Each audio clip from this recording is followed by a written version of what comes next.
Trump pleads not guilty. Westmoreland's most wanted killed by police. This is Undiluted News. Mikey Bones reporting.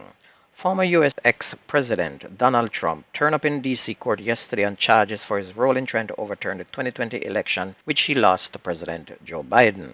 The indictment notes that even in the wake of the January 6 Capitol riot, Trump continued to pressure Congresspeople to overturn the election. And even though he was calling on his supporters to protest and possibly cause riot, no one showed up to give him that kind of a support. Most Americans, it seems, wants him to go to jail now. He is indicted with 6 other co-conspirators, which were not named. Trump pled not guilty. He was placed under arrest and arraigned for the 3rd time in 4 months. He was released pending trial, and the next hearing is set for August 28. This judge who is trying the case is definitely going to send him to prison, I can tell you that. I'm going to quote what she said about the riot on January 6. She said, "Presidents are not kings, and the plaintiff is not president. It has to be made clear that trying to stop the peaceful transition of power, assaulting law enforcement is going to be met with certain punishment," she said. "The country is watching to see what the consequences are for something that has not ever happened in the country before."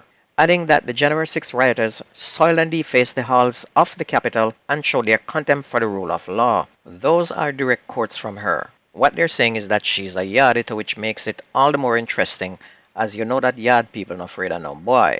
The next indictment is coming from Atlanta, where Fauner Willis, the Atlanta area district attorney, is investigating Trump for trying to overturn the results of the 2020 elections in Georgia as well. And that charge is coming very soon. He's already charged 3 times. Now there is going to be a 4th. Over in Jamaica, there has been another tragic motor vehicle crash in Westmoreland involving an untied animal. Christopher Samuels, 22, died on Wednesday morning after a cow strayed into the path of the vehicle in which he was a passenger. 2 other persons have been hospitalized after sustaining injuries in a mishap along Bay Road in Little London in Westmoreland. And it's reported that sometime after 2 a.m., Samuels was a passenger in a Toyota Corolla motorcar heading towards Negril with 2 other persons aboard when, on reaching a section of the roadway, a cow walked into the path of the vehicle, causing a collision. The driver lost control of the vehicle, which crashed into a tree. All 3 sustained serious injuries and were taken to hospital, where Samuels was pronounced dead. The tragedy comes 3 days after Constable Tajay Ebanks lost his life after a cow strayed into the path of his motorcycle in Little London. A Jamaican woman who was heard in a recorded telephone conversation gloating about killing her then female lover in the Bahamas 2 years ago has lost her bid to overturn her 42-year sentence for the murder. The Court of Appeal in the Bahamas affirmed Nadisha Beckford's conviction and sentence last week and ruled that the prison term was not unduly severe as the Jamaican had claimed. Beckford was convicted in June 2022 of fatally stabbing 31-year-old Lakeisha McKay in the parking lot of the Mayfair Hotel along West Bay Street on February 20 of 2021. The 2 women were engaged in an argument when Beckford is alleged to have stabbed the woman several times. She fled the scene in her motorcar and left her then-girlfriend to die.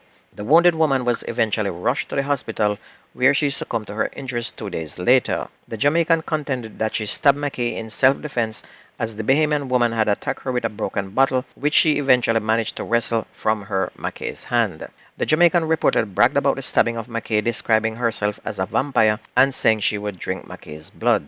"Call me when she's dead," Beckford reported to an individual in a recording. The Bahamian Court of Appeal said it found no fault with the trial judge's direction of self-defense to the jury, while they found the judge's direction on circumstantial evidence to be balanced and fair. Over there, she gonna serve 42 years. The police are now trying to establish the motive for the fatal shooting of a man on the compound of a church in Clarendon on Tuesday night. The incident occurred about 8:50 p.m. on the compound of the Denby Church of the Nazarene on Quarry Road in Woodside. The deceased is unidentified, and it's reported that residents heard gunfire in the community and called the police. The body of the victim was later found with multiple bullet wounds in a churchyard. Several spent shells were found on the scene.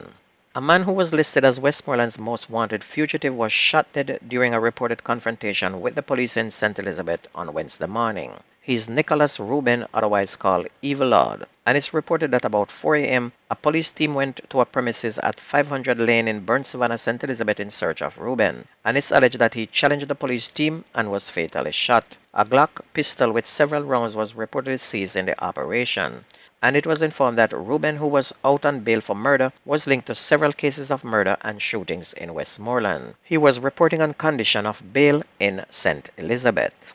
A man who was awaiting trial for weapons possession was shot dead in Spanish Town, St. Catherine on Tuesday morning. The shooting occurred about 7 o'clock along Clayton Way in Willowdene. 33-year-old Lyndon Omar Minot, otherwise called Chubby of Clayton Way, was found dead along the roadway across from an empty lot with a gunshot wound to the head. He was taken to hospital where he was pronounced dead. And investigators said that Minot was out on bail awaiting trial for unauthorized possession of a firearm.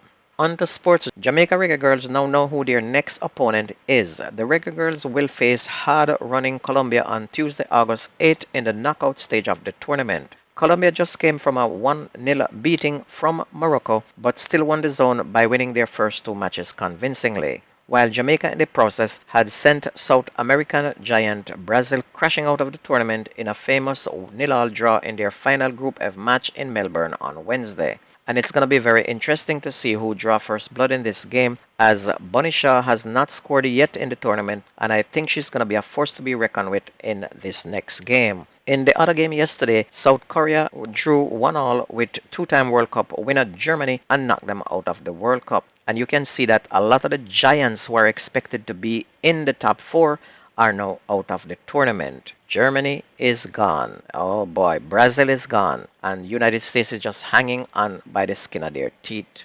Anyway, while the half-idiot men are shooting and killing one another in Jamaica, the women are keeping the name Jamaica on a high as Jamaica's Sunshine Girls maintain their unbeaten run to the semifinals at the Netball World Cup in South Africa after defeating world number 2 and defending champions New Zealand 59-48 yesterday to take the top spot in the quarterfinal Group G.